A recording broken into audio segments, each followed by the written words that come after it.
Yeheha Adonai Bereshidrecha. Yaecha Adonai Panavelecha Vechuneka. Issa Adonai Panavelecha Beasen Lecha Shalom. O Senhor te abençoe e te guarde. O Senhor faça resplandecer o seu rosto sobre ti e te agracie. Tenha o Senhor misericórdia de ti e ponha em ti a paz. Shalom Adonai Alechem.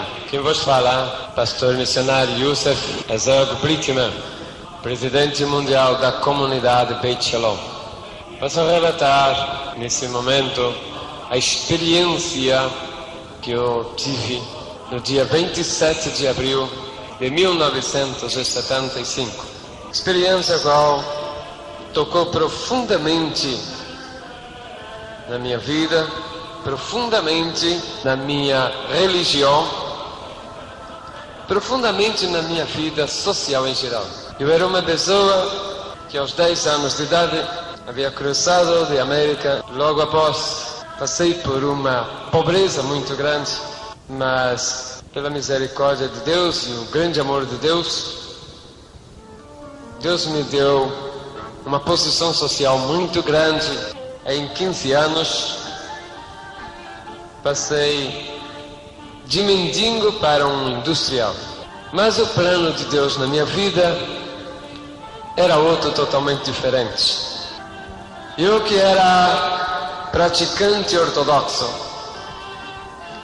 do judaísmo mais fechado e sem nenhuma abertura, Deus tinha um plano na minha vida. Esse plano que Deus tinha na minha vida não era plano de riqueza, não era o plano de posição social.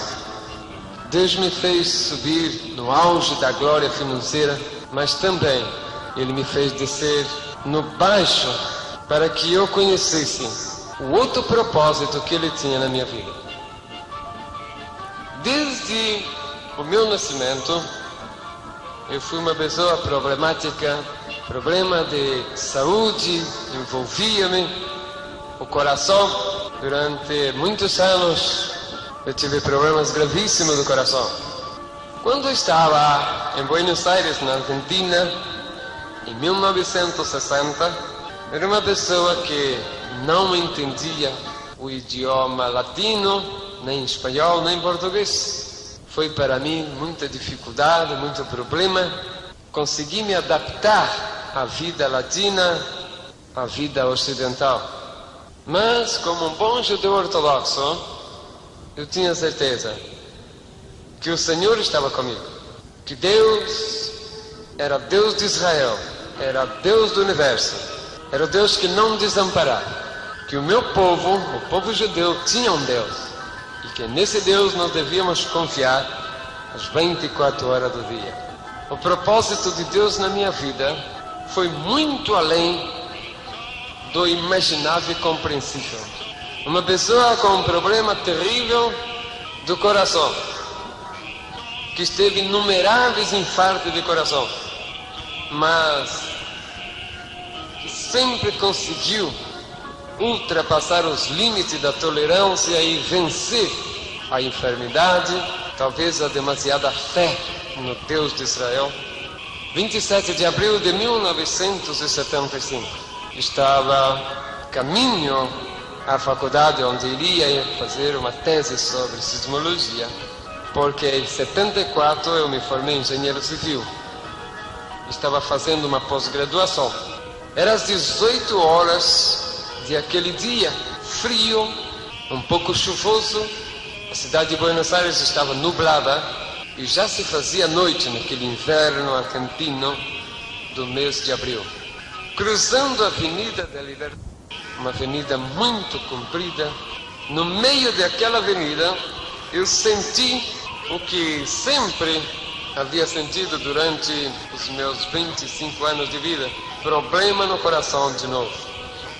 Senti a pontada, levei a mão ao peito, senti uma outra pontada mais forte, me curvei o corpo e senti que as minhas forças foram saindo e ali caí totalmente no chão. Vi quando os carros frearam e tudo sumiu, tudo desapareceu. Senti que eu estava entrando para dentro do meu corpo. Demorou pouco instante, eu comecei a passar por uma experiência que verdadeiramente marcou muito na minha vida, a experiência da morte. O corpo começou a ficar adormecido. A morte em si não dói. A pessoa entra numa espécie de um transe. E ali estava eu passando a experiência da morte. Senti quando de repente comecei a sair para fora, só que estava saindo para fora do meu próprio corpo. Pela primeira vez eu vi o meu rosto e o meu corpo sem ser no espelho. Tive a experiência do espírito saindo da matéria. Tive a experiência da pós-morte. Se até ali tinha alguma dúvida sobre o que acontecerá depois da morte, ali já não tinha mais dúvida. Depois da morte, há vida. E é uma vida muito misteriosa, muito interessante. A uma altura mais ou menos de uns 2 metros, 2,5, o meu espírito parou, fiquei vendo o meu corpo e comecei a ter, a partir daquele momento, experiências extranaturais, sobrenaturais. Porque eu via tudo ao redor e espírito vê espírito. Eu estava no espírito e via outros espíritos, mas não espírito de gente que morre. Via espíritos de exército celeste e espírito de exército do inferno. Uma constante guerra entre o espírito do bem, os anjos celestes, e o espírito do mal, os demônios. Não vi nenhum espírito de morto. E ali estava preocupado, porque havia caído a minha carteira com as documentações. Eu estava preocupado e então comecei a gritar para que aqueles que estavam cerca pegassem a minha carteira, pegassem os meus documentos, motivo que havia $15 mil dentro da carteira e eu tinha medo que fosse roubado, porque mesmo depois da morte, o amor ao dinheiro o judeu não deixa. Foi uma experiência maravilhosa. Na faculdade a gente aprende ou a negar a Deus, ou então aprende coisas totalmente fora dos planos de Deus. Aconteceu no meu caso em que muitas vezes um doutor chamado Juan Quiroga, este é o presidente da Associação Argentina de Espiritismo, era da ordem de Allan Kardec. Ele ensinava a respeito de reencarnação, que ele era o maior médium e que os médiums eram usados para fazer o bem e que o espiritismo era algo verdadeiro, genuíno. Só que eu provei tudo ao contrário. Por quê? Porque no meu desespero de querer comunicar com alguém ali, eu não consegui. Estava quando vi chegar o Dr. Juan Quiroga, e eu falei, tá bom, vem ali, Dr. Juan Quiroga, maior médium espírita, me incorporo nele e dou a mensagem que eu tenho que dar, ou seja, avisar minha família, em pegar as coisas minhas que caíram, cuidar do dinheiro que estava ali. Chegou o doutor, eu tentei de toda maneira, falava, gritava com ele, falava, eu quero entrar em você, quero falar, mas tive a desilusão de saber que reencarnação e tudo isso de espiritismo é farsa, é mentira, é engano, nada disso é real, tudo isto é mentira. Vi quando a unidade coronária chegou imediatamente para fazer os primeiros tratamentos, senti quando os paramédicos deram o dictamen, está morto. Mas talvez por causa da minha fama de ser pessoa da High Society Argentina, foi levado o meu cadáver para a clínica com a maior urgência, e desde as 18 horas até as 24 horas, uma junta médica trabalhou tentando voltar minha vida. O meu espírito foi acompanhando até chegar ali naquela CTI, Unidade de Terapia Intensiva. Foi quando uma luz muito forte mesmo, invadiu todo aquele ambiente. De repente eu senti que estava sendo puxado por uma força muito grande, e por um espaço de tempo, não sei o que aconteceu, não sei explicar. Sei que enquanto eu estava viajando para algum lugar, que logo após eu fui descobrir onde era, enquanto isto, o chefe da junta médica, às 24 horas, ou seja, meia-noite, já não havia mais nada que fazer. Foi morte irreversível. Mas Deus havia preparado tudo muito bem preparado.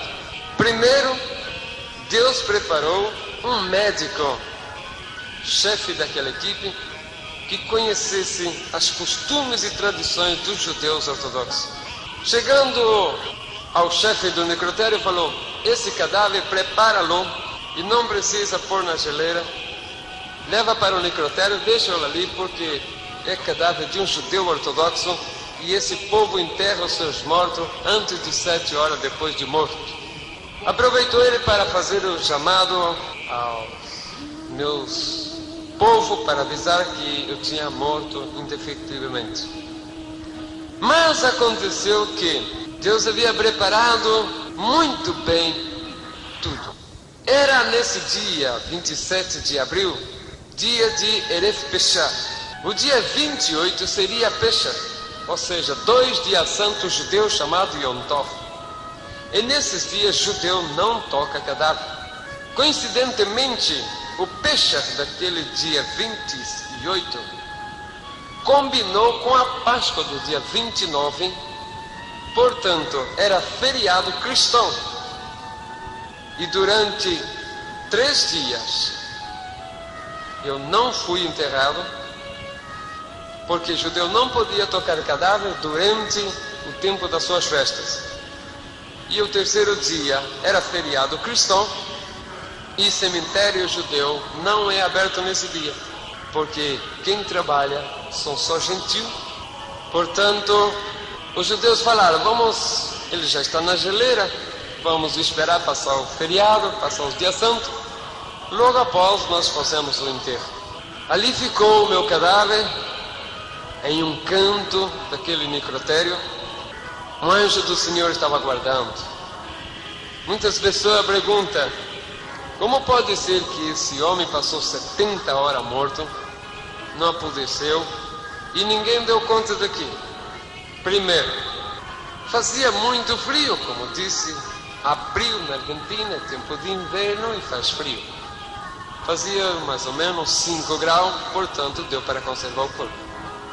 Segunda, era o propósito de Deus. Terceiro, ninguém ia reparar por um cadáver a mais ou a menos em um necrotério municipal, onde todos os mortos da cidade e da região metropolitana são obrigados a passarem por ali primeiro, antes de ser liberado o corpo para enterro. Portanto, por lei legal e por lei divina, o meu corpo ficou ali, sem que ninguém tocasse. Muitos cadáveres entram ali por dia, 200, 300, 400, e ninguém vai se importar por um a mais ou um a menos que está encostado lá no campo. A parte, era propósito de Deus que eu permanecesse ali, intocável. Um anjo cobria enquanto eu estava viajando para algum lugar do infinito. Em um devido instante, me apareci de novo num espaço onde tudo era celeste, não havia nuvem, não vi nenhum movimento, e senti que fui parando a velocidade, quando viu um movimento que vinha ao longe, umas centelhas, e aquela centelha veio se cercando, até que diante de mim, no meu espírito, se apresentou uma grande caravana, e essa caravana era anjos celestes, anjos dos mais belos, anjos maravilhosos, resplandecentes. Do meio desses anjos maravilhosos começou a aparecer um outro ser, muito mais maravilhoso, muito mais importante. E reconheci, era o Senhor, era o Mashiach, o Cristo que eu esperava. Sabia que era o Mashiach, porque dentro das sinagogas, os rabinos nos falaram que o Mashiach viria, e que a vinda do Mashiach seria com uma grande coroa na cabeça, e nessa coroa havia 12 pedras, debaixo dessas pedras estaria escrito o nome das 12 tribos de Israel. Vi essa coroa, vi a vestimenta gloriosa desse ser, vi também as pedras e debaixo dela o nome das 12 tribos, vi o resplendor da glória do Mashiach. Ele chegando para perto de onde eu estava, a uma considerável distância, ele parou e com aquela voz de trovão mais suave como um mel, dirigiu a minha palavra dizendo: aonde vais? Respondi: acabo de morrer e estou subindo para saber qual é o meu destino, porque ali eu já sabia o que acontecia. Quando uma pessoa morre, seja boa ou ruim, ela sobe até o primeiro céu na presença dos livros. Ali um anjo olha no livro para ver se o nome da pessoa está escrito. Se está escrito o nome, a pessoa continua subindo e vai até o terceiro céu, onde está o paraíso dos salvos. Se não tiver escrito, ou se tiver escrito e riscado, ele desce e vai para a condenação dos ímpios, vai para o inferno do Espírito. Essa experiência maravilhosa que eu tive, por mais que essa bíblica não está relatado, mas foi uma experiência vívida que eu participei, vendo como é a experiência de pós-morte. Falei: eu não quero voltar, eu quero passar para aí. O Senhor falou: tu não podes passar para cá, porque se passar daí para cá, tu não podes voltar mais, e tu ainda é mortal. Vas a descer porque tem uma missão que vou entregar para vós. Se passar daí para cá, tu não podes voltar mais, passas a ser imortal. Descobri ali então que quem morre e chega a passar para o outro lado não volta mais para esse mundo. Mais uma prova de que alma penada, espírito de morto andando pelo mundo, é tudo engano e mentira. Pela boca do próprio Senhor falando para mim, dizendo: se quando uma pessoa morre, nós aqui queremos que ela volte, ela não passa para cá e daí mesmo ela volta, mas volta em um tempo em que o seu corpo ainda esteja preparado para recebê-lo e para o seu mesmo corpo. Não há reencarnação, não há incorporação em corpos estranhos. Isso eu escutei da própria boca do Senhor. Vendo tudo aquilo ali, aquelas belezas tudo, soube que quem passa dali para lá esquece absolutamente tudo aqui debaixo, não se lembra absolutamente de nada. Se ele recebeu a salvação, ele vai para o terceiro céu, onde estão os espíritos gozando da salvação eterna enquanto seus corpos estão enterrados aqui na terra, esperando o dia do arrebatamento da igreja e a ressurreição do santo. Se ele foi condenado, ele desce para o inferno, aonde o espírito do condenado já está sofrendo a condenação, o seu corpo enterrado aqui, esperando o dia da ressurreição no juízo final, para passar para o outro inferno, que é o definitivo, o de corpo e espírito, onde irá eternamente estar condenado. É o lago de fogo e enxofre. Vendo tudo aquilo, mesmo assim eu tentei ficar por ali, mas não houve maneira. O anjo falou: baixe, porque tem uma grande missão para fazer. Por um espaço de momento eu vi que aquela luz que me havia tirado daqui voltou e começou de novo aquele grande claridom. Naquele momento, sim, o meu espírito se entristeceu, porque eu não queria mais voltar. Mas não teve maneira. O anjo, ou seja, o Senhor mandou voltar sem conversa e tive que voltar mesmo. Enquanto aquela força foi me puxando de novo para trás, vi o Senhor ficando atrás daquela caravana de anjos, no esplendor daquela maravilhosa visão.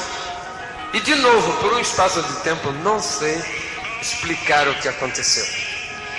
Só sei que era já bem tarde, quando eu aparecia dentro do necrotério. Sabia onde estava o meu cadáver, e fui vendo tudo aquilo, o espírito, até que ele foi chegando e foi descendo até encostar onde era o meu cadáver. Ali eu senti um grande desespero, uma grande angústia, porque eu não queria mais voltar à vida, porque é maravilhoso demais o outro lado da vida. Naquela angústia, naquele desespero, não teve jeito. Não houve maneira de ficar. Tive que voltar mesmo, por ordem divina, para cumprir uma missão evangélica que o Senhor iria dar depois. Passei a experiência gloriosa da ressurreição, assim como Lázaro, assim como o filho da sunamita, e como de muitos que morreram, mas que Deus quis mandar voltar e voltou. Estava ali quando entrou meu espírito no meu corpo e começamos aquela luta entre a matéria e o espírito para pôr tudo em funcionamento de novo. Eu lembro que a primeira coisa que foi dominada foi a mente. O coração devagar começou a bater, quando de repente eu senti que tinha que sair dali, porque estava respirando muito profundo e precisava sair dali. Mas eu falava: estou todo embrulhado, porque eu vi por fora, tinha que fazer uma força para conseguir sair dali. E com muito sacrifício consegui, um sacrifício quase sobrenatural, enfiar a mão numa brecha daquela roupa e arrancar aquele lençol. E com muito sacrifício sentar naquela mesa, muito fraco, muito fraco. Ao lado olhei, tinha um envelope escrito meu nome. Eu falei: o que será isto? Abri ali, vi um papel escrito do hospital e li que estava escrito atestado médico de defunção. E ali estava eu, lendo meu próprio atestado de óbito. O morto lendo seu atestado de óbito. Fraqueza muito grande, o meu corpo todo amarelado, sentindo mau cheiro, dificuldade muito difícil. Era já madrugada e 6 horas o médico teria que passar para o outro médico chefe, teria que passar para o outro chefe. E começou a fazer a vistoria para passar 6 horas para o outro médico. Começou a fazer vistoria desde cima, desde o 8º andar. Administração visto, presidência visto, lugar dos médicos visto, laboratório visto, enfermaria visto, farmácia visto, e foi descendo. Chegou a hora dele passar pelo necrotério. Visto de um lado, visto do outro, passou o necrotério bem grande, mais ou menos uns 15 metros por uns 10, uma porta de uns 2 metros. Quando ele foi passando, olhou para dentro e seguiu. Eu vi que ele olhou, mas justo nessa hora eu levantei a cabeça para olhar para o lado da porta também.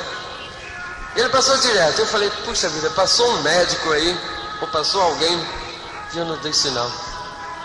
Mas daí eu fiquei olhando e vi que aquele médico começou a voltar com a cabeça meio não acreditando no que estava vendo, parou, esfregou o olho um pouco e olhava, esfregava de novo, olhava, e parece que ele estava incrédulo. Não sabia o que estava acontecendo. Para ajudá-lo, eu dei um sinal com a mão. Ele se espantou terrivelmente. Abriu os braços mostrando para o meu lado, abriu a boca para gritar, mas não teve força. Ficou duro parado ali. Eu disse, puxa, doutor, ficou duro parado lá, e agora o que vai fazer? Eu não tinha força para falar. Começou a acontecer algo incrível dentro daquele hospital. Aquele doutor pobre ali parado, mumificado de tanto susto ou medo, não sei o quê. Ainda senti quando uma enfermeira foi chegando e disse, que passa, doutor, o que está acontecendo? Que está mirando para dentro. E ela chegou na porta, olhou para dentro. E eu dei um tchauzinho com a mão para ela. E eu só senti que a pobre foi olhando para trás e desmaiando no chão. Uma poste caído no chão. Começou a aparecer o povo olhando e começou um verdadeiro caos dentro daquele hospital.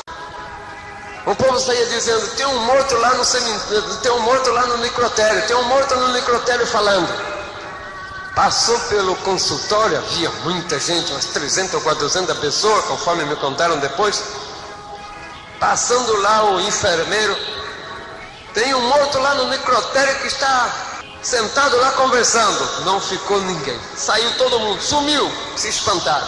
Muita gente saiu correndo e outros que tinham um pouco mais de coragem iam até lá. Começou a montar aquele monte de gente ali perto, olhando para ali. Aí eu, totalmente parado, aquela cor de defunto ainda, respirando com muita dificuldade. Muita gente encostado lá no porta, e a notícia correndo por todo lado. Foi um corre para lá e um corre para cá, um salva quem possa naquele hospital. Por todo lugar ia falando, passava pelo lugar onde estavam os internados. Tem um morto sentado lá no necrotério.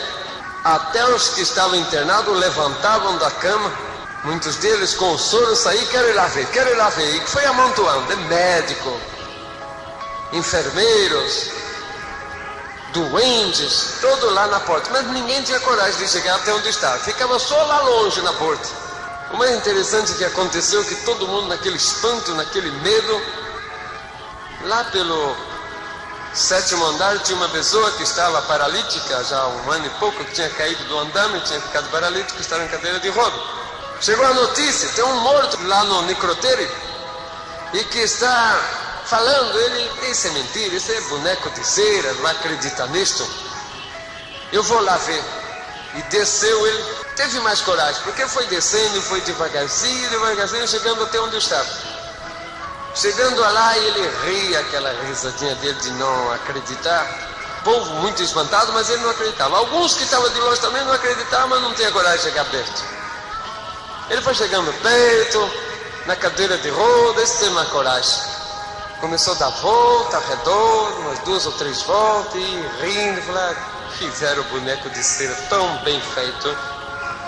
Mas eu já estava com meu olho já há muito tempo parado, não tinha força para fazer nenhum movimento, já estava embasado. Eu tinha que naquela hora fechar os olhos um pouco para lubrificar os olhos, já estava ardendo. Foi justo quando ele ia passando que eu pisquei o olho, e ele viu e se assustou. Na hora trocou-lhe a cor, ele ficou espantado, virou a cadeira de novo, veio para bem debaixo de onde estava, olhou e perguntou para mim, você está vivo mesmo? E eu balancei a cabeça, fazendo o sinal de que sim, falei, estou. Naquele momento, o pobre do homem ficou assustado demais. Nisso que ele tinha entrado, ele segurou a roda, e junto com a roda ele segurou o freio da roda, e ficou travado. Naquilo que eu falei, estou, ele virou no maior desespero, todo assustado, boca aberta, olho muito arregalado, e foi querer fugir, mas não tinha jeito. Ele empurrava a cadeira e a cadeira estava travada. Eu falei, meu Deus, agora o homem pobrecinho está cadeira travada, e ele está assustado, que me viu eu aqui desse jeito, está travado. Eu falei, vou ter que dar um jeito de avisá-lo, vou ter que dar uma maneira de avisar a ele. E eu juntei muita força para tentar avisar a ele. Quando eu tinha bastante força, falei, agora. E quando eu fui fazer o sinal, que levei o braço para frente e falei, olha, eu queria falar para ele tirar o freio, abrir, soltar o freio. Ele se assustou demais. Naquilo que ele se assustou demais, naquele movimento, parece que ele pensou que eu ia em cima dele. Ele levantou da cadeira de roda e começou a andar.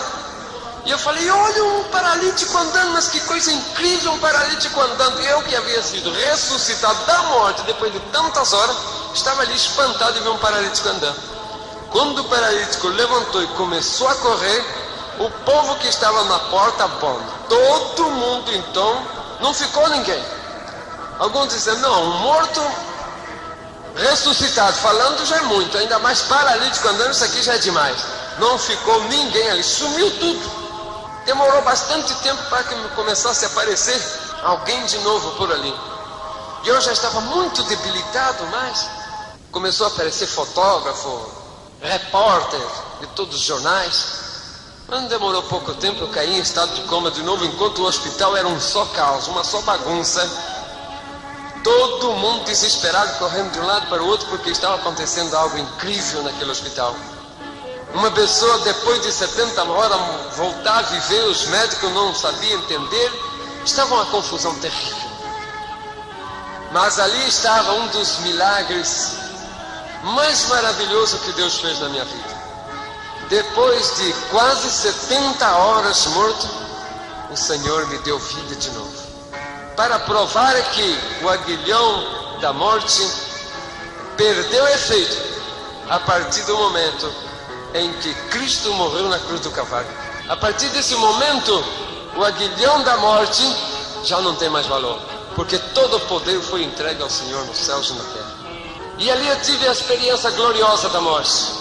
Depois de vários dias em estado de comas, alguns meses depois, o doutor veio falar comigo e falou, Yusuf, você era para estar morto, debaixo de terra, já não era para sobrar mais nada. O que é que você, ou você é desse mundo, alguma coisa você tem que não é desse mundo. Eu falei, doutor, o senhor falou bem.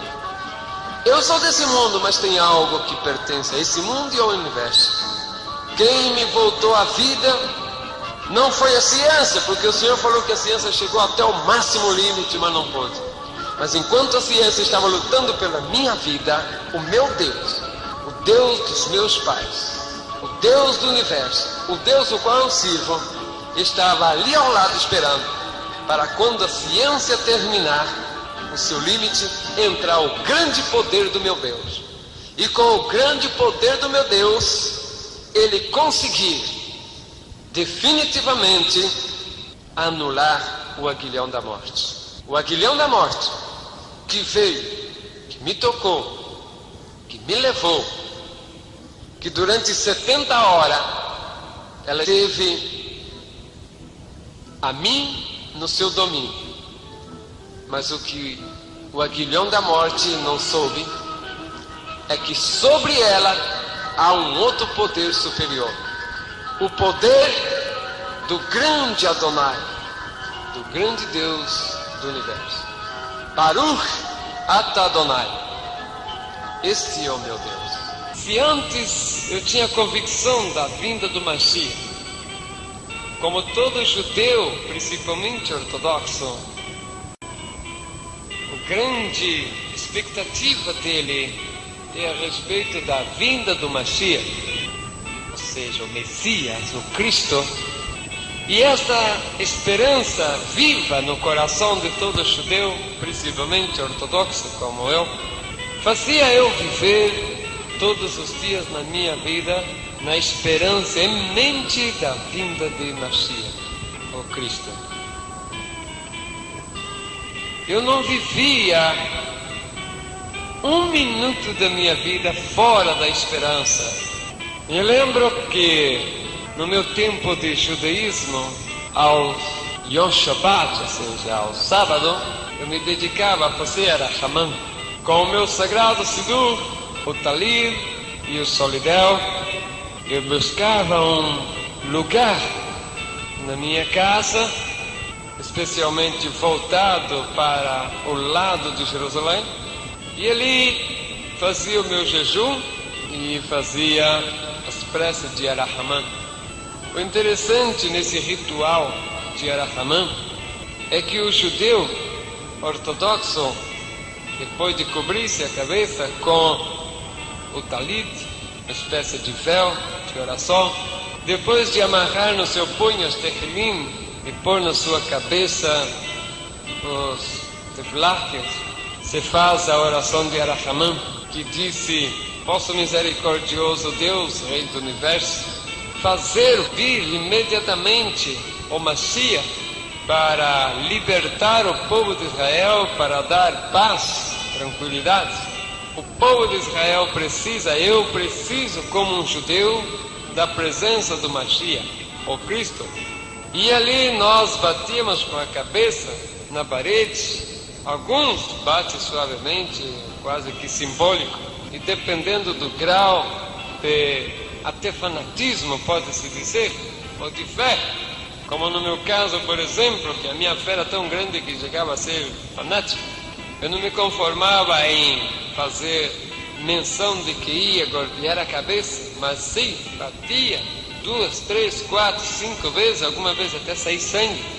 E ali, enquanto fazia a prece de Arachamã, eu falava: Senhor, assim como dói essas pancadas na minha cabeça, assim como esse sangue corre, assim dói com a dor do desespero o meu coração, esperando o Mashiach, o Cristo que tu não quer mandar.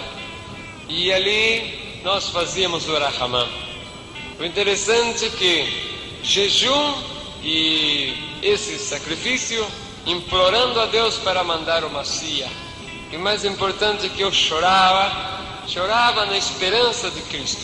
Mas eu não sabia que enquanto eu gritava chorando, Deus manda o Mashiach, Deus manda o Mashiach, ao meu lado alguém dizia: meu servo, já estou aqui. Mas a lei severa, as tradições judaicas, a cultura ortodoxa, os costumes, regras, o temor, o respeito, enfim, a escravidão da lei, me fazia eu ficar cego de não ver o Senhor já ao meu lado dizendo: eu já estou presente.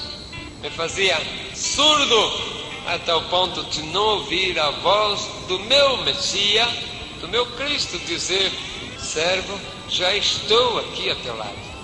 Por incrível que pareça, eu sentia que alguma coisa muito de estranho acontecia na minha vida.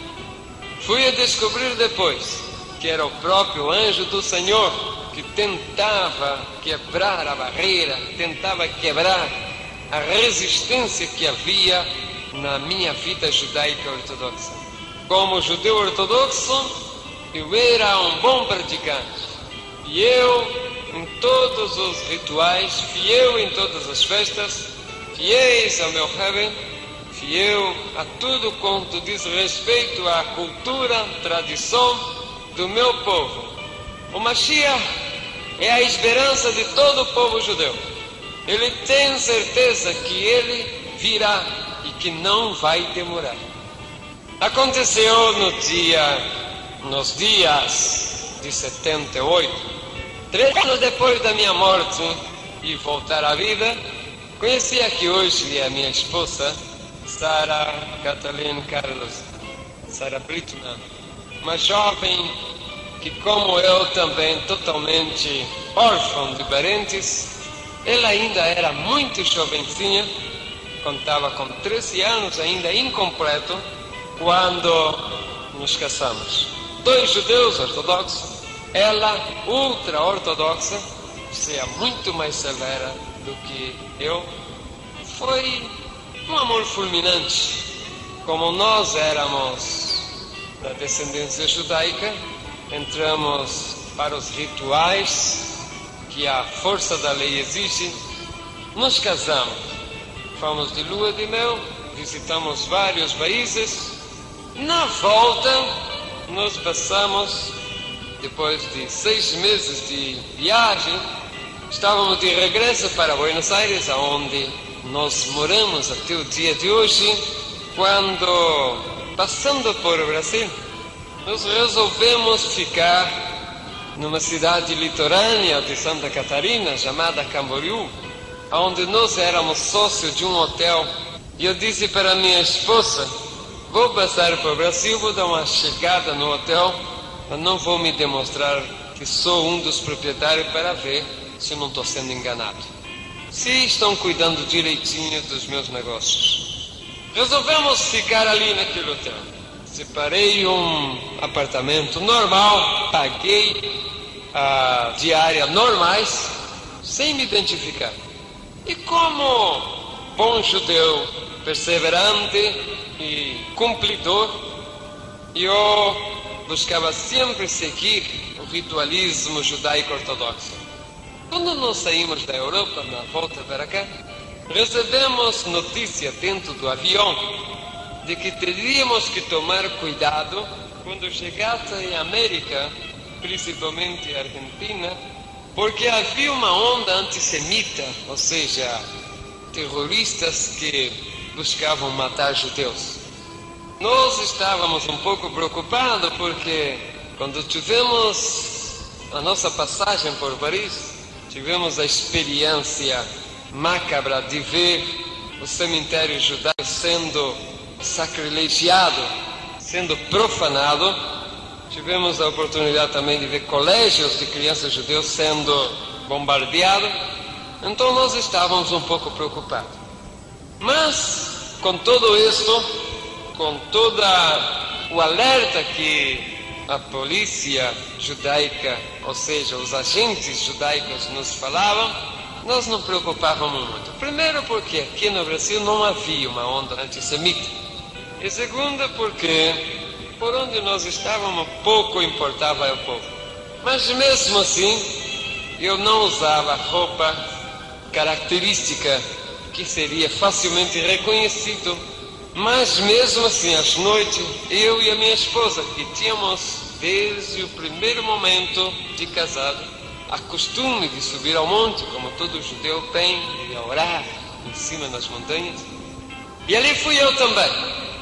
Chegando naquela cidade, nós escolhemos um monte para nós ir orar. E nessas orações o Senhor falava conosco.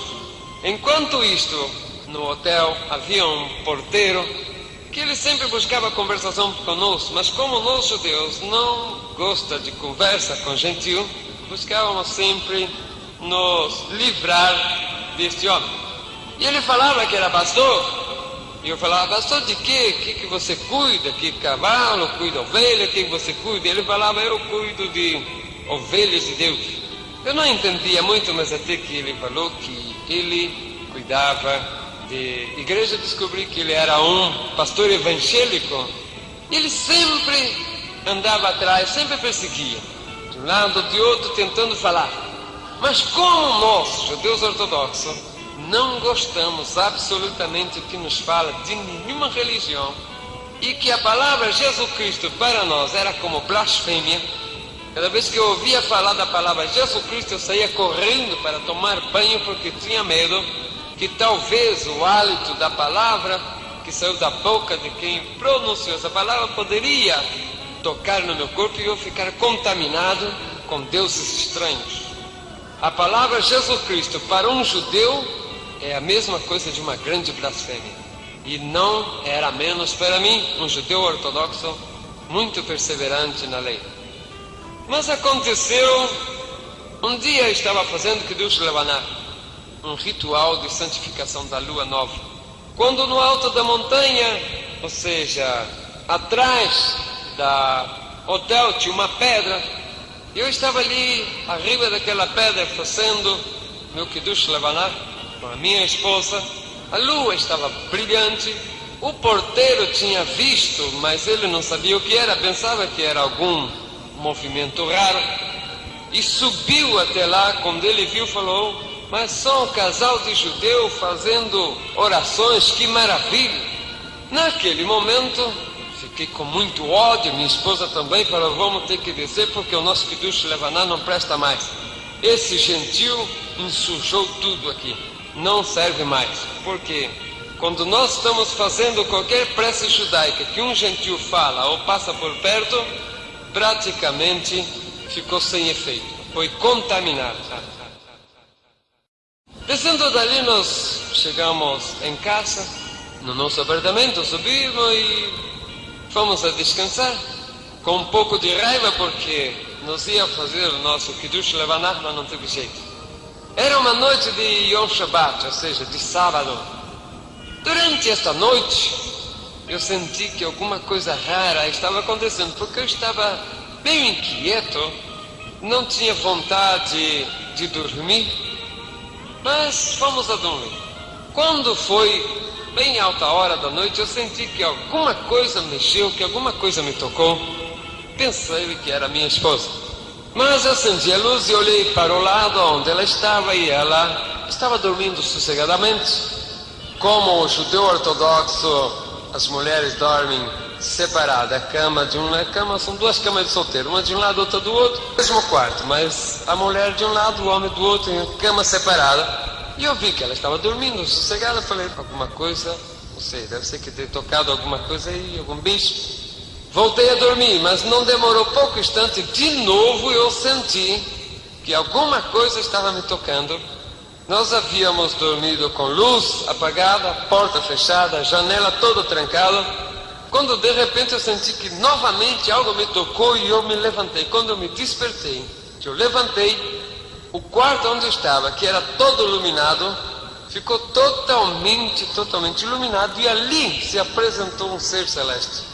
Era um anjo, e aquele anjo se apresentou ali. No momento me assustei um pouco, mas naquele momento ele começou a conversar comigo. E estava falando em Yiddish, dizendo: não te preocupes, porque eu venho aqui para conversar contigo. E eu falei: é um judeu, porque está falando em Yiddish. E então ali nós começamos a conversar, assunto da lei, coisa e outra. E eu falei: que maravilha, é um judeu. E eu fiquei contente, porque um judeu estava ali no meu quarto conversando comigo. Foi então quando aquele anjo que estava ali na minha frente, ou seja, eu não sabia que era um anjo, eu também não sabia o que era e estava preocupado. O que será isso que está acontecendo? Olhei para a porta, estava fechada, a janela também. Espantei daquele resplendor que havia estado ali naquele quarto, porque a luz estava apagada. Mas como eu já tinha tido experiência celeste, não fiquei muito espantado. Mas alguma coisa estava acontecendo ali. Comecei a inquisitar eu mesmo: o que é aquilo? Tinha medo de perguntar quem era aquele. Mas ele começou a estudar, ou seja, a falar para mim sobre a Torá, sobre os livros, e falou: vamos falar sobre a cultura do nosso povo. E nós começamos a conversar sobre o nosso povo, sobre a nossa cultura. Eu fiquei contente porque falei: puxa vida, a visita de um judeu ortodoxo. Agora fiquei na preocupação de saber como foi que ele entrou ali, mas também não tinha coragem de perguntar. Depois de algumas horas, pela madrugada dentro, ele falou: vou me retirar, mas eu voltarei. Não fala nada à sua esposa porque ela vem depois. Eu falei: vem depois aonde? Aonde ela vai? Ela não vai sair. E ele foi. Sumiu, escureceu tudo e eu fiquei ali. Na outra noite aconteceu a mesma coisa. Estava eu dormindo, aquele anjo apareceu. De repente começamos a conversar a respeito de nossas tradições, nossos costumes. Começamos a falar a respeito dos profetas. E ele foi também uma noite de diálogo. Antes de ele se despedir, antes de ele sair, ele fala: a sua mulher vem depois, não fale nada, porque voltarei. E eu perguntava: vai para onde? Minha mulher vai depois aonde? Porque ninguém tem que sair a nenhum lado. E assim foi a terceira noite também. Estava eu dormindo quando apareceu. Eu estava intrigado porque eu não entendia como era que aquele ser entrava ali adentro. Tudo fechado, tudo trancado. Tinha medo de perguntar porque eu sabia que alguma coisa muito raro era. Mas a partir dessa terceira noite, ele falou para mim: vamos estudar o profeta Isaías. E no profeta Isaías nós começamos a estudar e ele começou a falar a respeito do Mashiach, como deveria vir o Messias. E começamos dentro do Antigo Testamento, ou seja, no livro dos judeus, a buscar dentro dos profetas, dentro dos livros, tudo que falasse a respeito da vinda do Mashiach. O interessante é que aquele anjo, conforme ele ia falando, ele iria me dando a entender que o Messias já tinha vindo, que Cristo já tinha vindo. E mesmo a minha mente já estava confundida, porque uma hora parecia que ele, ou seja, a minha razão estava dividida. Metade sabia que Cristo tinha vindo já, e a outra metade continuava ainda presa, segura na lei, sem abrir mão. E assim foi. No terceiro, no quarto, no quinto dia, ou seja, noite, eu brigava com aquele anjo. Eu falava: isso deve ser espírito maligno, deve ser espírito de cristão, isso deve ser obra de macumba de cristão. Mas eu não me atrevia a perguntar. Foi quando, na sexta noite, nós tivemos uma discussão muito profunda. Eu defendia a lei a unha e dente. Muitas vezes eu brigava, eu achava bravo, mas ele, na sua calma, na sua tranquilidade, tinha muita paciência para comigo. Eu falei: eu tenho que destruir esse espírito de cristão que está me atormentando aqui. Foi quando eu tive a ideia de dizer: vou fazer 10 perguntas difíceis, fazer um concurso de perguntas bíblicas e ele não vai responder. Eu falei: olha, nós vamos fazer o seguinte, amanhã eu vou fazer para você 10 perguntas. Se você responder, você continua vindo na minha casa, tudo bom? Se não, você vai embora, eu continuo judeu, você continua cristão, tudo bom? E ele aceitou e dizendo: mas se eu responda, você vai aceitar que Cristo já veio? Olhei para ele e falei: olha, eu sou capaz até de virar cristão se você me ganhar. Pensava como um cristão queria ganhar de um judeu. Amanheceu o dia e eu saí correndo para buscar uma sinagoga. Descobri que São Paulo tinha rabino ortodoxos e fui a ele e falei: rabino, tem uma cristão que toda noite entra na minha casa. E ele se assustou, disse: como você deixa cristão entrar dentro de sua casa? Gentil. Eu falei: esse goi entra dentro da minha casa, mas eu não sei por onde ele entra, não sei como ele faz. E então contei para aquele rabino que eu fiz com ele. Ele falou: vamos fazer 10 perguntas difíceis.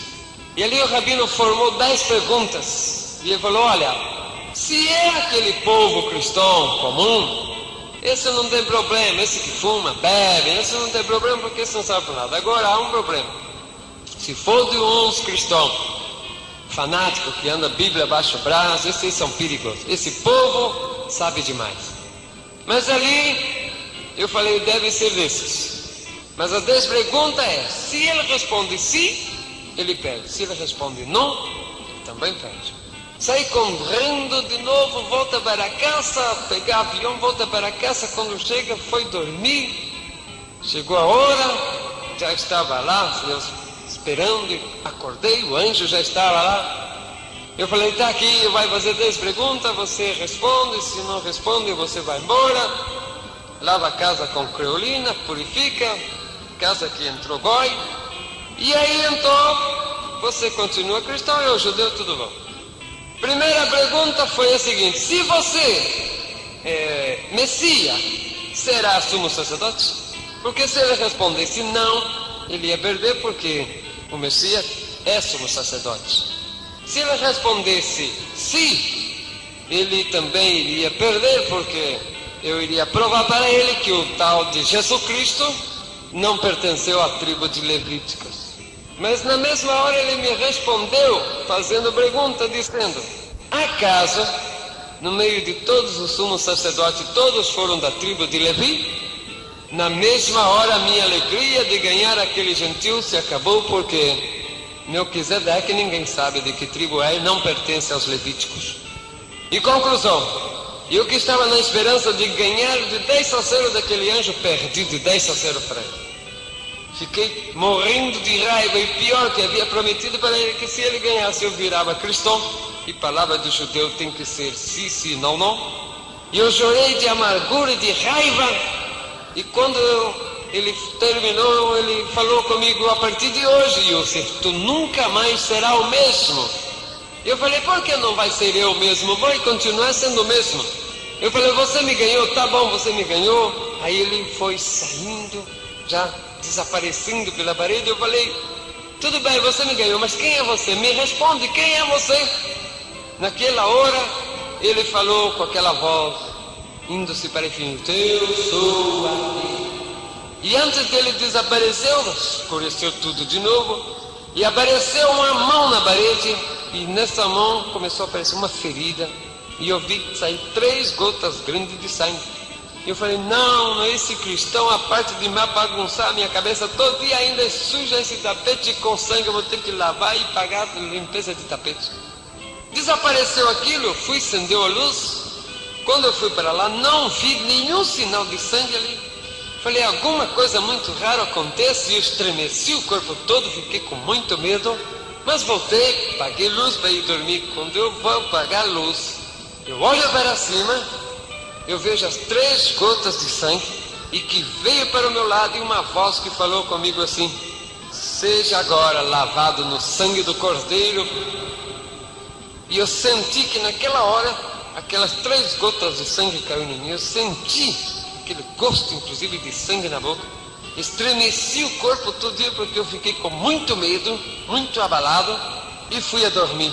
No outro dia era Shabat, levantei já brigando, pela primeira vez, brigando com mim mesmo, mas a minha briga era contra Deus, porque eu falava: Deus me abandonou, fez um goi me ganhar, fez um gentil entrar na minha casa, profanar a minha vida, fazer eu prometer, e Deus não gosta mais de mim, eu vou pecar, vou fazer bastante pecado.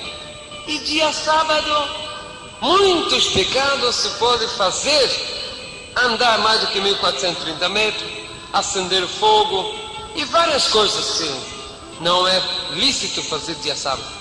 Levantei cedo e minha esposa já começou a dizer: não ande, não se preocupe, não ande, não agite, porque vas a pecar contra o sábado. Eu falei: mulher, eu não sou mais judeu, Deus não gosta mais de mim, Deus me mandou para o inferno, e eu já vou para o inferno, e já que eu vou para o inferno, você vai junto comigo.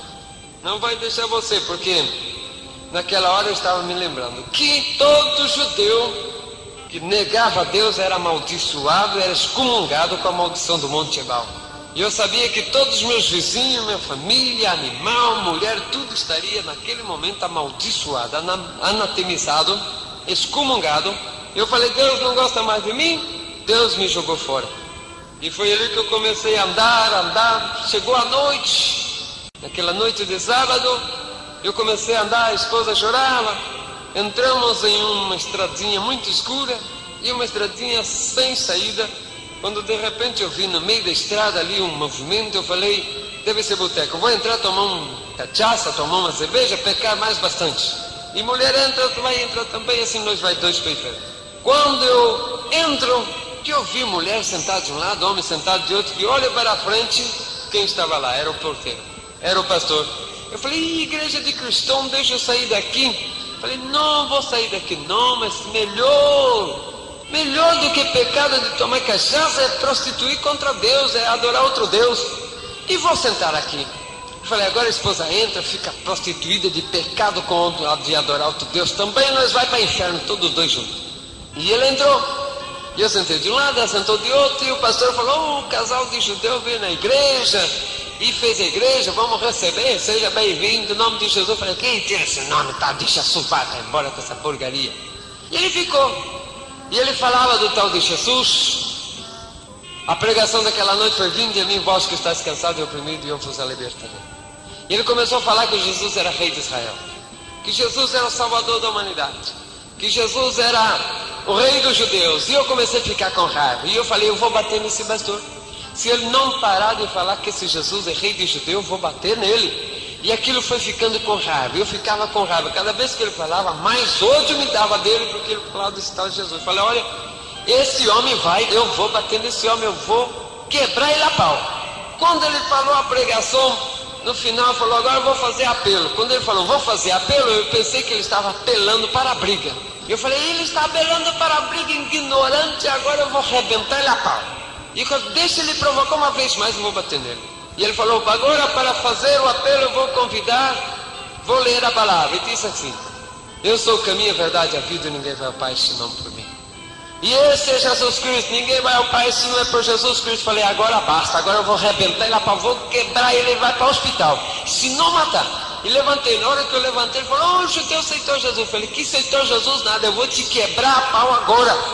Você vai deixar de estar falando que esse tal de Jesus é rei de Israel. Eu vou te arrebentar a pau agora. E fui para a frente. O púlpito era bem alto. A igreja ainda estava piso de chão. E fui ali para a frente. A esposa levantou e falou, isso mesmo, entre nós dois, nós quebra ele a pau. Chegou na frente, ele olhando, eu olhava para cima, um lugar para subir lá em cima na púlpito. Ele falou, ajoelha aí que nós vamos orar por você. Eu endureci o corpo e falei, não me ajoelharei diante de outro que não seja o Senhor meu Deus, rei de Israel. Aí naquela hora que eu falei duro assim com ele, com cara fechada, eu senti que dois braços fortes me pegou, jogou por chão. Eu falei, outro mais que vai apanhar. Mas eu olhei, não vi ninguém, falei, estremeci o corpo, falei, que é isto que aconteceu? E esse pastor era baixinho, mas nessa hora eu olhei e esse homem estava grande. E eu falei, não importa, ele vai apanhar assim mesmo. Olhei para ele com tanto ódio. Naquela mesma hora eu senti que outra vez aquela mão me tocou e me foi levando até me cair, bater com a cara no chão. E ele começou a chorar e de repente eu não sei mais o que começou a acontecer. E daí uns 20 minutos, a esposa também tinha ali chorando. Daí uns 20 minutos eu levantei, já não sabia o que fazer, porque começava a pular, começava a falar em algo que não entendia.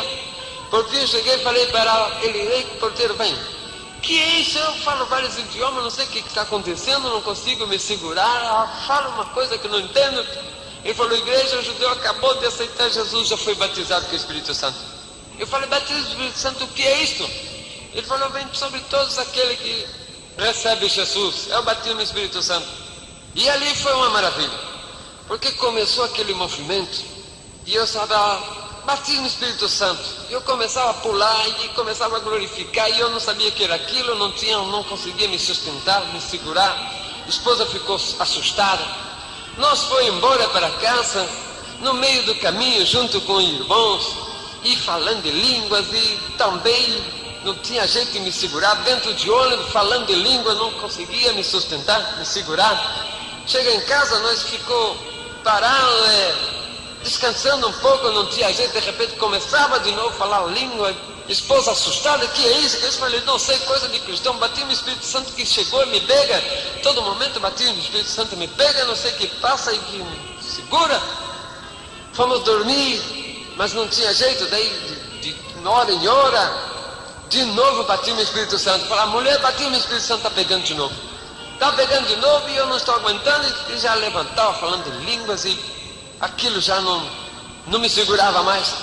Numa hora ela ficou nervosa, falou, olha que esse batismo no Espírito Santo chegar, você me avisa, porque eu vou expulsar esse batismo no Espírito Santo. Falei, tudo bom, agora bom. Ela deitou, eu também deitou. Quando foi lá pelas tantas da madrugada, de novo levantei com o corpo todo pegando fogo e já comecei, falei, mulher, batismo no Espírito Santo está chegando de novo. Está chegando, está me pegando. Ela falou, vou arrancar esse batismo no Espírito Santo agora. E veio, quando ela veio, me tocou em mim. Quando ela tocou em mim, também começou a pular, ele ia falar. Eu falei, mulher, segura ele, não deixa ele sair. Eu falei, não tem jeito, já me pegou a mim também. Aí então a noite inteira já começamos a lá abraçar os dois e falando em línguas e glorificando e dançando no Espírito. E já pronto, ninguém segurou mais. Quando nós conseguimos nos acalmar um pouco, eu falei, mulher, você falou que ia expulsar o Espírito Santo, o que aconteceu? Ele falou, não sei se batismo não consegue expulsar, mas é gostoso demais. Que é isso, que gostoso esse de cristão. Amanheceu o dia, nós esperou o homem chegar e falou, pastor, vem falar para nós que esse batismo no Espírito Santo que pegou aí, pegou a esposa também essa noite. Aí eles foram explicar para nós o que era. Falou, não, isso batismo no Espírito Santo é uma vez só, depois de manifestação. E ele entregou uma mensagem poderosa. Aí entregou para nós o Novo Testamento. A partir de ali, nós falou, nós já é cristão, então subimos para o monte para orar. E ali ficamos orando durante muitas horas. Um dia de madrugada nós estávamos orando quando nós vimos em visão um leão muito grande. Minha esposa falou, é o leão da tribo de Judá. E ele falou para nós, a partir de agora tudo não será mais o mesmo, uma grande missão está sobre vós. Vocês viverão para levar o meu evangelho. Vá para casa para arrumar tudo, porque eles irão aí pelo mundo inteiro falar da minha palavra, porque eu chamei vocês para esta obra. E a partir dali nós saímos, fomos para a Argentina e lá nos preparamos e saímos para o mundo para evangelizar. E já há 46 países que temos recorrido levando a mensagem. E foi glorioso a partir daquele momento em que Jesus me tomou, me jogou por terra e fez o que quis de mim. Mas graças a Deus, hoje eu posso louvar a Deus, porque o Senhor tocou na minha vida. Conheço Jesus desde aquele então, desde quando Ele me pegou, me batizou com seu Espírito, sem que eu ainda não era cristão. Levantei para bater num pastor, mas levei uma surra do Senhor, tão gostosa e maravilhosa. Graça e paz da parte de Deus para todos os ouvintes. Estamos aqui entregando a última parte do testemunho sobre a minha vida. Testemunho que começou em 1975, quando eu passei a experiência da morte. Logo após, em 1978, eu me converti ao cristianismo. E com o cristianismo recebi a promessa do Senhor de grandes bênçãos e de uma grande missão, né, que o Senhor iria preparar-me para esta grande missão. Corria-se os anos, desde 1978, eu e a minha esposa recorrendo os países, África, Américas, todas as 3 Américas. Pela primeira vez passamos aqui por Brasil em 78. A segunda vez nós havíamos ido para o Equador, de lá Colômbia, Venezuela, e entramos por Santa Helena a Roraima. De ali viemos com a família até Cuiabá, no Mato Grosso. Quando a minha família ficou numa cidade perto de Cuiabá, porque por ordem divina, ou revelação divina, eu iria evangelizar as florestas amazônicas. Preparei tudo, deixei a família acomodada e peguei o indispensável e fui para a grande missão que Deus havia preparado e mandado para mim. Foi quando aconteceu a minha ida para a Alta Floresta Amazônica. Comecei a trabalhar no evangelismo ali para os índios, para os povoados, principalmente a Amazônia geográfica, Mato Grosso do Norte, Pará, Rondônia, Acre. Depois de muito tempo dentro da floresta, cheguei à cidade de Alta Floresta, no Mato Grosso. Para mim já teria ali terminado a minha missão. Estive por vários lugares do Pará, estive por vários lugares de Roraima, por ali fui também até o Pico da Neblina. Entramos em território venezuelano, onde evangelizamos uma enorme quantidade de brasileiros que trabalhavam na fronteira buscando ouro. Até que eu pensei, já está pronta a minha missão, vou embora para casa e de lá vou embora para a Argentina. Não sabia a que dia era e nem que hora era o dia em que eu cheguei na cidade de Alta Floresta. Havia perdido relógio, noção do tempo, havia perdido tudo. Mas, quando eu cheguei na casa daquele servo de Deus ali, fui recebido, fui a dormir, porque o cansaço era tremendo. Quando me levantei, que tomei um banho e logo após fui sentar à mesa, recebi uma ordem do anjo de alimentar-me bem. Terminei de alimentar-me me alimentei muito bem naquele dia. Me fui a recostar-me um pouco mais, quando o Senhor falou para mim: levanta-te, tome o caminho que vai para a terceira. A terceira é uma estrada que faz a circulação em toda a cidade de Alta Floresta. Conforme a voz do anjo, eu saí dali, me fui para aquele lugar aonde o anjo me havia falado, terceira, andando baixa a direção do que me pudesse vir, porque eu não sabia aonde estava indo, sabia que tinha que ir por ali. Quando eu cheguei em um lugar, o anjo falou: entra na floresta. Entrei dentro de uma floresta muito grande. Encontrei naquela floresta uma grande árvore caída e subi ali naquela árvore e senti uma espécie de cansaço, mareo. Eu falei: meu Deus, é meu coração. E agora estou a 10 quilômetros da cidade, estou a 800 quilômetros da minha casa, vou morrer aqui, ninguém vai me encontrar no meio dessa floresta. Mas naquela hora eu escutei a voz dizendo: não tema, meu servo, porque não é o que tu estás pensando.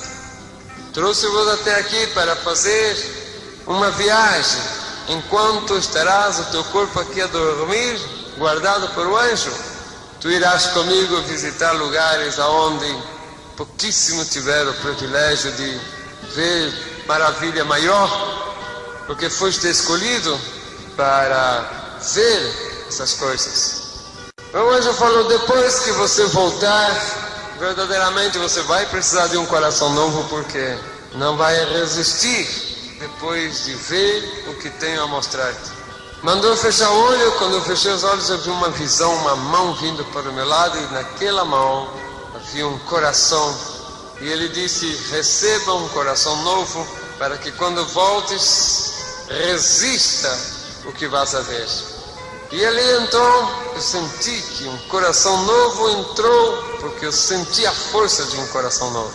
Foi naquele momento em que eu senti que estava indo para algum lugar, porque eu senti uma força me puxando, e era aquele anjo, porque ele disse: agora vamos. De repente eu me encontrei em um lugar onde na minha frente havia um grande muro. Olhando ao lado, eu vi mais 4 pessoas. Isso que estou relatando para vós. Em algum lugar do mundo tem mais 4 pessoas falando a mesma coisa. Naquele grande muro tinha um portão, e foi se abrindo aquele grande portão e apareceu um anjo e fez sinal para nós. Seguimos aquele anjo. Quando entramos em um túnel, uma espécie de um túnel muito brilhante.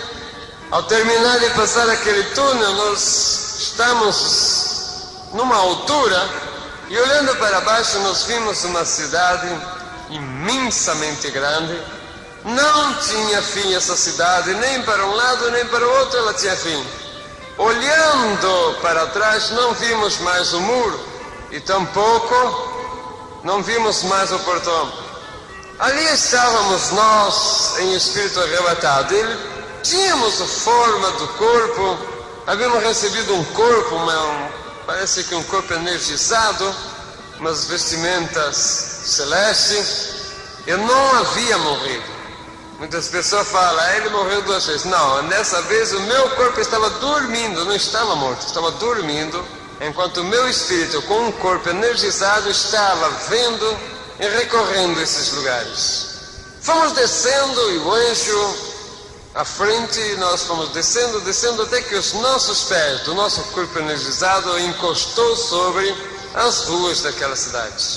Olhando, começamos a deparar a grande beleza, grande maravilha, o grande resplandor daquela cidade.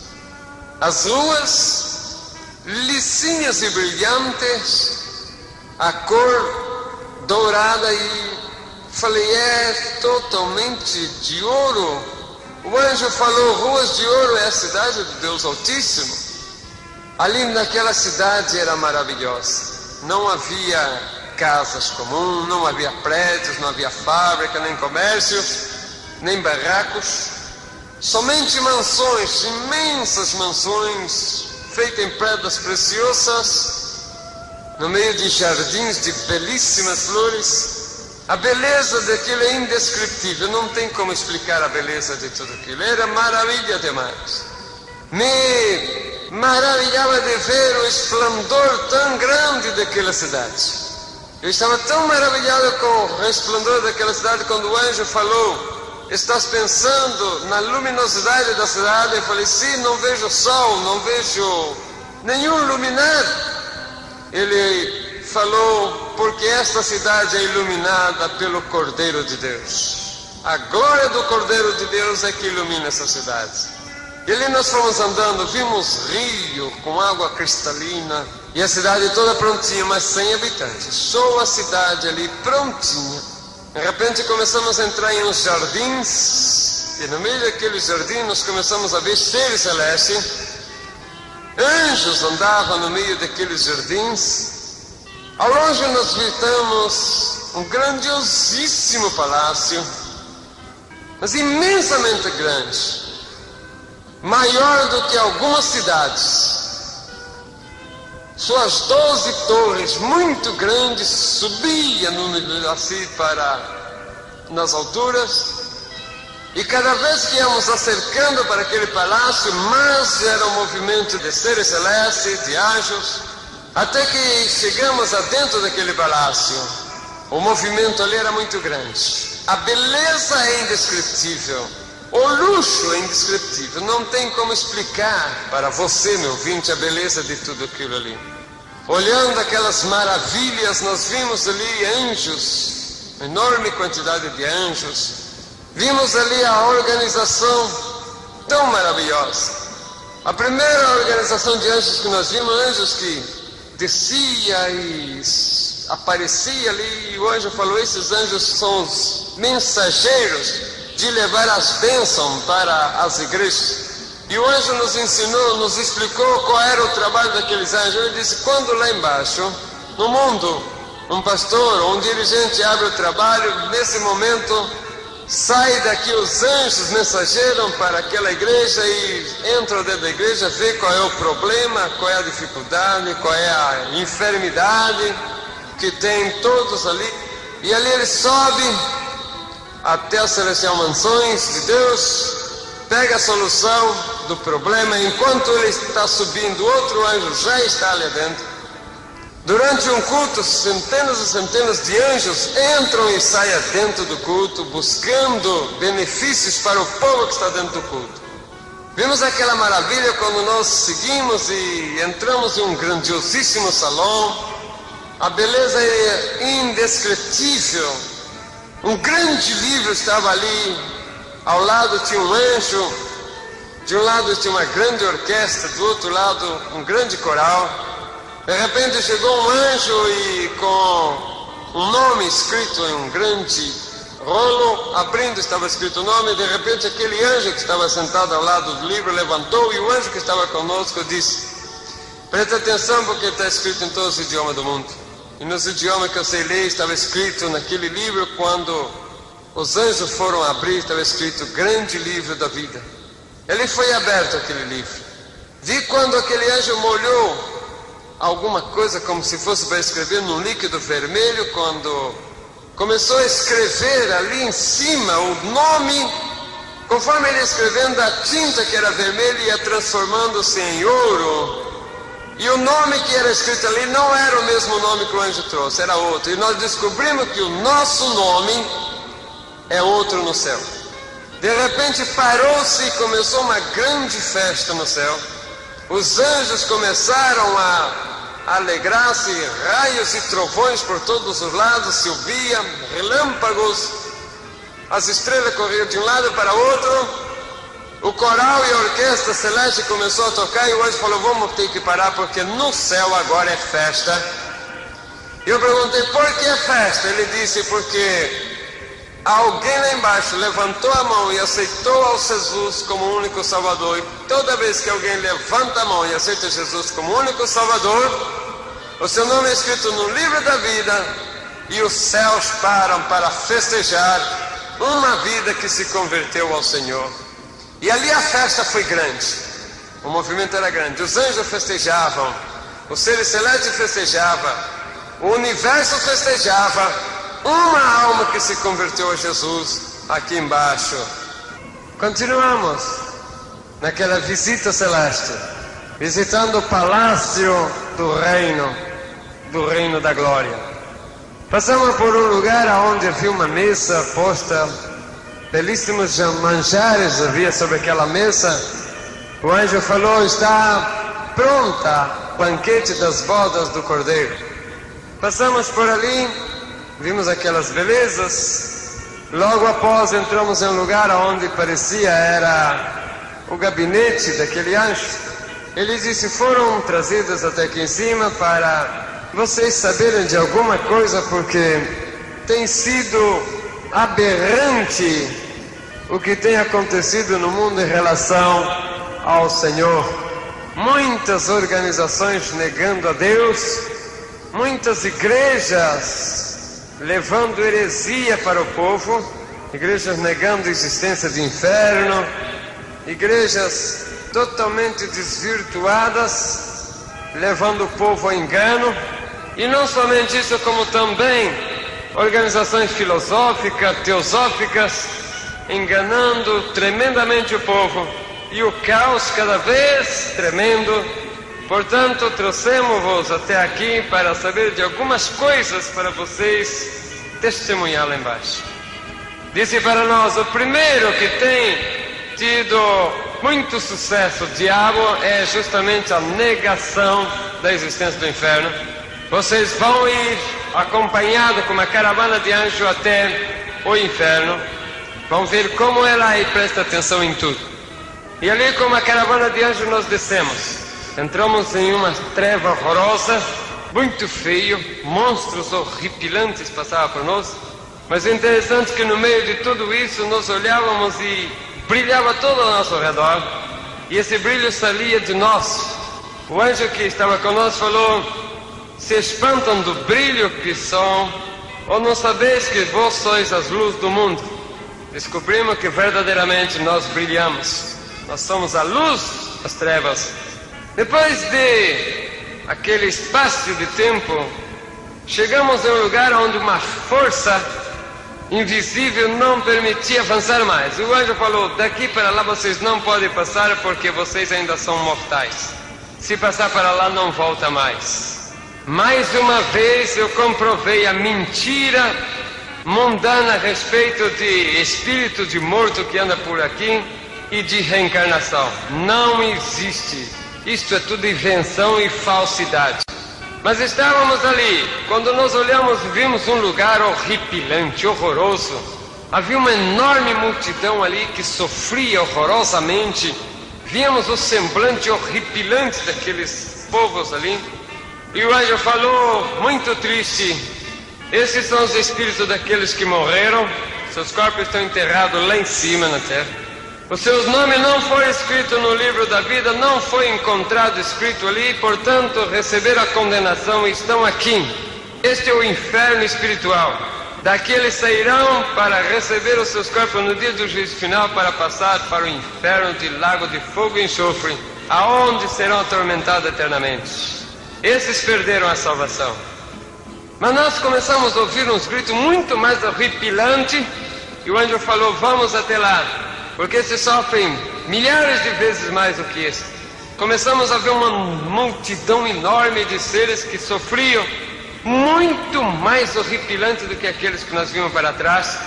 Perguntamos ao anjo por que aquele sofrimento tão grande, maior do que os outros, e ele disse: porque esse lugar é o lugar reservado para os desviados. Aqui tem pastores que pecou ou teve problema e não soube levar a igreja e morreu e está aqui. Aqui tem jovens que cantavam no coral, cantavam no conjunto, se desviou, morreu desviado. Aqui tem jovem que saiu da igreja para namorar a moça do mundo, ou moço do mundo, pensando que se casaria, depois os dois voltariam para a igreja. Não voltaram, morreu desviado e aqui está. Enfim, aqui é o lugar onde termina todos aqueles que morrem desviados dos caminhos do Senhor. O sofrimento deles são terrivelmente pior. Não porque Deus castiga demais, é porque a consciência deles faz eles sofrerem muito mais. Ali nós vendo aquilo, nós saímos e de repente passamos em um lugar onde hoje falou, aqui é o complexo industrial do inferno. É aqui onde se produz todo tipo de coisas para levar lá para cima, para enganar o povo, até os crentes. Ali eu vi novo tipo de bebida, novo tipo de cigarro, revista pornográfica, livros indecentes e muitas coisas. Mas o mais terrível é o lugar que eu vi lá, que é especial para fabricar coisas para enganar crentes. Ali eu vi tipo de jogo como telecenas, como tipo de jogos assim, como videogames, e muitas coisas ali que atacam a juventude. Eu vi ali sendo feito coisas horrorosas, sendo feitas ali para enganar o povo aqui em cima, principalmente cristão. Saímos dali, passamos por um lugar onde era o trono de Satanás. Quando eu cheguei ali, eu falei, eu conheço esse lugar, é conhecido, porque é a mesma coisa de entrar num centro de macumba. É tudo preto e vermelho, sentado em um lugar horroroso estava Satanás. A cor do seu corpo era uma cor rocheada, narizão comprido, olho como duas brasas, os dentes muito compridos, o seu semblante era horroroso, horripilante.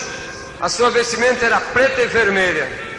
De trás saía uma grande cobra muito grossa que passava por trás daquele trono dele e se transformava em 7 cabeças. O anjo falou para nós, são as 7 guias, 7 linhas do Espiritismo. Atrás dele havia 3 seres andando, todo coberto, andando para lá para cá com a cabeça baixa. E ele falou assim, como Satanás gosta de imitar tudo a Deus, ali está a trindade satânica. São os tais orixás. Orixá não é nenhum ser celeste não, são 3 demônios do inferno. E ali eu vi aqueles orixás. Ao lado vi também 2 cachorros brigando. E um brigava e um puxava para um lado para o outro. De repente se transformaram em gente e se transformaram no corpo de 2 pessoas que viveu aqui na Terra com o nome de Cosme e Damião. E um brigava porque brigava por um tal de caruru, por um tal de comida que fizeram aqui. Um falava, não, foi o Cosme que fez, outro, não, foi o Damião. De repente se transformaram em cachorro de novo.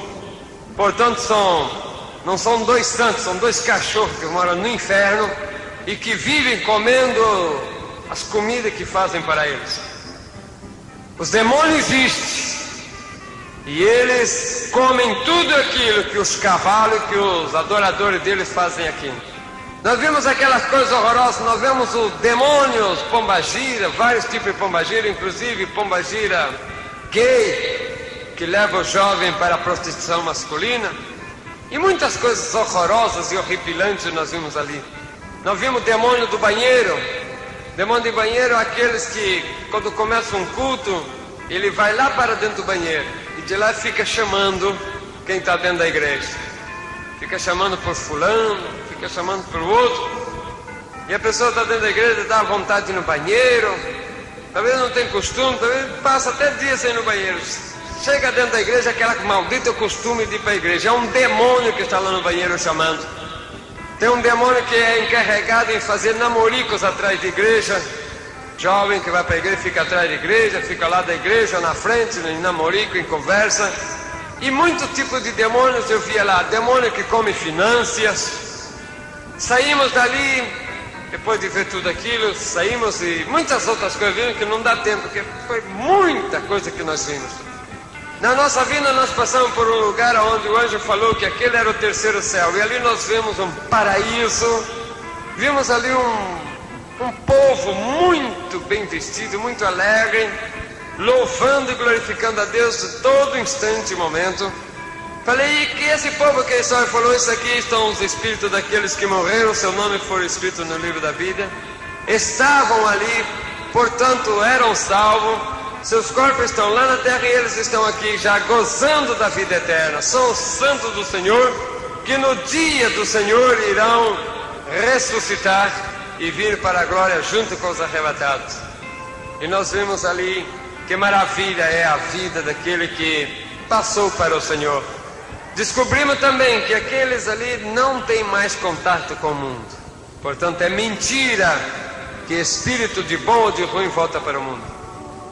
Continuando ali, fomos até ali de novo ao palácio. E o anjo falou: vocês foram ao teu inferno, viram como é, já viram pela cidade celeste também. Passaram no paraíso do salvo, viram tudo isso. É a prova de que tudo isso existe, para vocês aplacarem a ira do diabo, que usando de heresia tenta desencaminhar o povo do verdadeiro caminho. Agora, antes de vocês voltarem para os seus corpos que estão dormindo na terra, vocês vão ter uma visão de como será o arrebatamento da igreja. De repente nós nos encontramos nas nuvens e havia uma grande multidão de anjos, um grande tapete, todo cheio de pedras preciosas, cor púrpura que vinha do infinito. No final desse tapete havia um grande trono, todo incrustado de pedras preciosas. De um lado e do outro do tapete, um cordão de anjos que sumiam no infinito. Foram descendo-se uns anjos trazendo o livro da vida, outros anjos trazendo outros livros, também aquele coral e aquela orquestra que estava ali diante do livro. E um movimento muito grande estava aqui, enquanto na terra a bagunça estava tremenda, a violência, o descontrole da natureza, catástrofes, o desrespeito, tudo estava horroroso. De repente sentimos um grande trovão, uma bola de fogo começou a aparecer por aquele infinito e foi descendo. Os anjos falou: eis aí o noivo vindo à busca, ao encontro da noiva. E dentro daquela bola de fogo, aquela bola de fogo era a glória e o resplendor do Senhor, foi descendo e passou por frente de nós. E nós vimos o Senhor vestido de glória e honra buscando a noiva. Quando chegou aqui nas nuvens, 4 trombeteiros se posicionaram nos 4 cantos da terra. Um anjo falou: ao tocar a primeira trombeta está terminado o tempo da graça. Ao tocar a segunda trombeta, todos os mortos em Cristo serão ressuscitados. Foi o momento em que nós estávamos aqui na terra, quando vimos em todo lugar, dentro do cemitério onde tinha crente enterrado, a terra explodia de dentro, iam saindo os nossos irmãos, glorificando a Deus com seus corpos totalmente transformados, glorificando a Deus e subindo para as alturas. Subiam para cima a ponto de ver os ressuscitados todos glorificando a Deus, quando de repente o Senhor levantou e falou: ao tocar a última trombeta, será arrebatada a igreja viva. E a trombeta tocou, e nós estávamos aqui quando vimos o grande bagunça que se quedou depois do que o povo de Deus foi arrebatado. Uns corriam de um lado para o outro, as rádios, televisão, jornais não sabiam explicar, porque milhões e milhões de pessoas sumiam em vários lugares do mundo. Mas não demorou muito a entenderem que o grande acontecimento já tinha sido predito há milhares de anos. Era o arrebatamento da igreja, do povo de Deus. Os desviados e os que ficaram estavam desesperados, porque sabiam que tinham perdido a oportunidade. Nós vimos o grande caos que ficou quando ainda tivemos a oportunidade de ver em cadeia mundial de rádio e televisão um pronunciamento do anticristo tomando posição e dominando o mundo. Enquanto isso, nas nuvens, a multidão enorme dos arrebatados e dos ressuscitados glorificavam a Deus em uma só voz. Jesus levantando, abrindo os braços para o lado daquela enorme multidão, milhares e milhares, milhões e milhões, falou com aquela voz forte como um trovão, mas doce como mel: vinde benditos do meu Pai, tomar posição do lugar que foi preparado desde a fundação do mundo. E ali então o povo todo glorificou a Deus de uma maneira muito grande. Relâmpagos cruzavam os céus. E ali em labareda de fogo fomos levados até o palácio, sentamos naquela mesa, e ali foi feita a última Santa Ceia, que era as bodas do Cordeiro. Ao terminar, o Senhor entregou para nós os galardões, dizendo: felicitações, foram fiéis até o fim, eis os vossos galardões. Um anjo foi cercando com uma chave e falou: eis a chave das vossas mansões, habite-a. e dali nós passávamos para as mansões, e Jerusalém Celeste recebeu os seus habitantes. Enquanto aqui na terra a grande tribulação dominava, o anticristo dominava e o povo desesperado, Jerusalém Celeste vivia momentos de glória com o seu povo. Jesus andava de um lado para o outro dentro da cidade visitado, e durante 7 anos foi festa no céu das bodas do Cordeiro. Grandes maravilhas e grandes belezas, o povo arrebatado e os ressuscitados ali na glória. Visto tudo isso, voltamos para muitas outras coisas, vimos que não dá para contar agora. Voltando para trás, nós vimos o anjo falou: agora vá e entra nas igrejas e conta esses testemunhos todos para ele.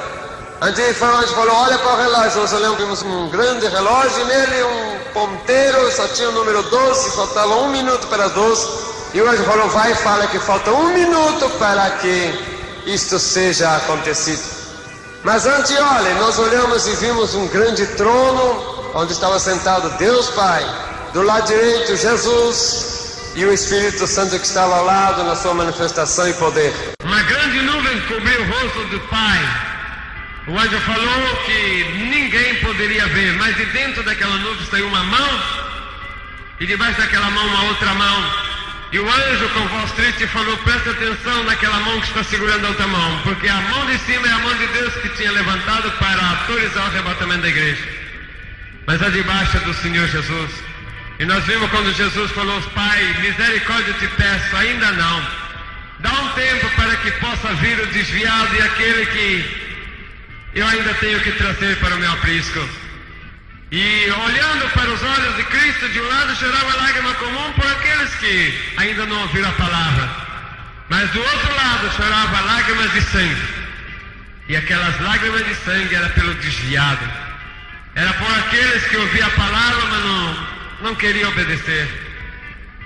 E o anjo falou: Jesus tem chorado lágrimas de sangue há muito tempo pelo desviado, por aquele que saiu da igreja, por aqueles que ouvem a palavra, mas não querem ouvir. Vai e diga que muito em breve Jesus vai buscar a igreja e que o desviado continua sangrando Jesus, para que ele volte e para que aqueles que ainda não se acercaram voltem logo, porque Jesus em breve estará nas nuvens juntamente com a caravana, e será o arrebatamento da igreja. O povo de Deus virá para a glória no exato momento de tocar a última trombeta. Portanto, fiquem com esta mensagem: Cristo está chegando. Estás preparado?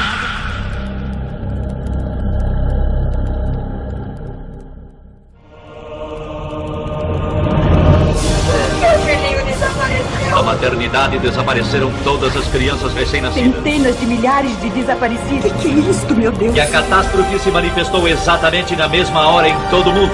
2 empregados de minha loja acabam de desaparecer! Ruth, minha filha! Onde está minha filha? O que foi feito dela? Eu quero a minha Ruth! O tempo da graça terminou.